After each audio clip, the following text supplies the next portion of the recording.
I was born in San Antonio, Texas, 100 years ago. No, actually, I was born in the year 1920, November the 24th. Please give me some history about your parents, their names and Yes. history. My father's name was Samuel Johnson Sutton. He was born in 1860, 3 years before Emancipation Proclamation was issued.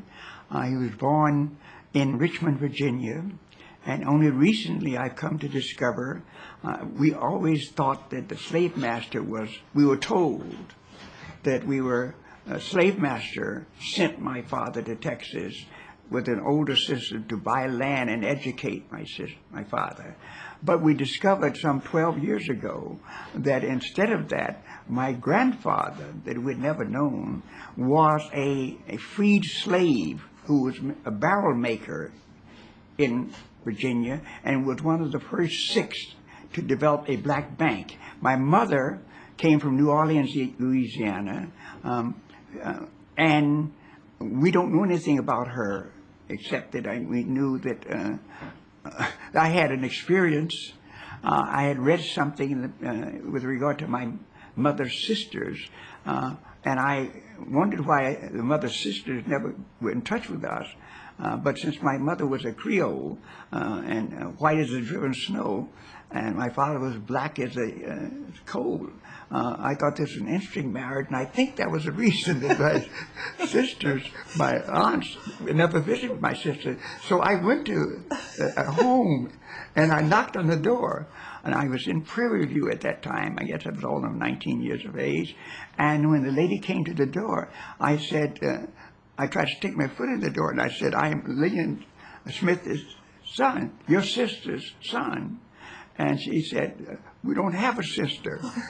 So she called other ladies, and she said, sister, there's somebody who's saying that we have a sister. I said, you mean, I said, just want to tell you that your sister's done very well. She's married to someone who has a lot of oil. Well, he didn't have it all. Yes. And just thought you wouldn't know. In case you need it, you should get in touch with your sister. So I was born to a mother and father. I was born the youngest of 15 children, all by the same mother and father. All went to college. And as a child, my mother was my first grade teacher. And my father was my junior high school principal. He was my high school principal. And before I was graduated from Phyllis Wheatley High School, where my father was the principal, I was taught by 6 of my older brothers and sisters. Oh, my goodness. My mother and father believed that every little Sutton was going to learn through here if possible, through here if necessary. Yes. And we did learn through here. You said that your grandfather was a freed slave. Yes. And your father was born before slavery ended. Was he a slave as well? My father was never a slave. Never a slave. No, I see. No, he was born just 3 years, and I don't know at what age. See, I never had a grandfather or a grandmother, an aunt or an uncle when I came along. I see. We had nothing but play uncles and play grandfathers. But every time someone of importance came through, we would introduce it as that was going to be our uncle. George Washington Carver was our uncle. Yes. That kind of thing. Personalities became our uncles and aunts. They weren't really our uncles and aunts because we had none.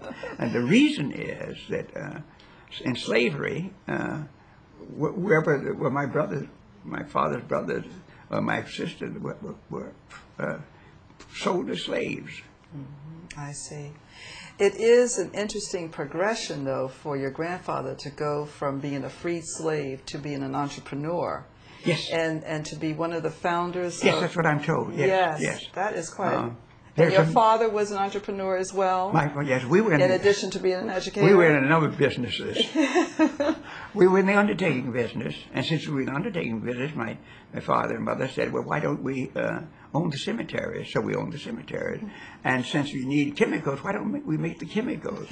And since at the bottom of caskets there are pallets there, why don't we make the pallets and then make the caskets? And since the pallets are easy to make, why not make mattresses? So we were in the mattress making business, we were in the funeral business, and since people were going to die, we were in the burial insurance business. That's illegal now in Texas. They stopped that. You can have prepaid burials, but that's so. Yes, they were in business, and every day when the school day ended, one of our undertaking establishments was across from the public library. So we came out of school, went to the public library, then reported over to the undertaking establishment to our father, a brother, sister, whoever was there, and then we could play. I see. And then we went to the farm. We lived on a farm. I grew up on a farm. When I was 4 years of age, my oldest sister, we called her Doctor, Carrie Jane, who had gone to medical school at Howard, and because she was only 15 when she started to Howard, an elderly person, well, a few years older than she, was retained by my father to go to school as well. Her name is Hemmings, Myra Hemmings, who was a founder of the Deltas. Oh. And she became my my oldest sister. My oldest sister lost her mind in childbirth. She was married to a medical doctor as well who went to Howard with her. She went from Howard to McGill University and began a practice in gynecology in Upper Montclair, New Jersey, which was a rather new intrusion into the other community, rather successful. While in a difficult childbirth, all of this is romance to me. I just heard about it. I was only 4. Her husband left her. With the usual thing, with the nurse in the office, and my sister never recovered. I see. She lost her mind, and not because we didn't have the resources, we did, but nobody would accept her in any institution. Not any institution. Because she would was accept black? her because she was black. Yes, I see. So we had to move from the city in San Antonio out to the country, and that's how I grew up on the farm. But it sounds as if you said that you're the youngest of 15. Yes. All 15 survived childbirth? No, 3 of them died. 3 of them One died. at 9 months of age. One died at 6 years of age. Other died at 14 years of age. I see. All because of illnesses that now are curable.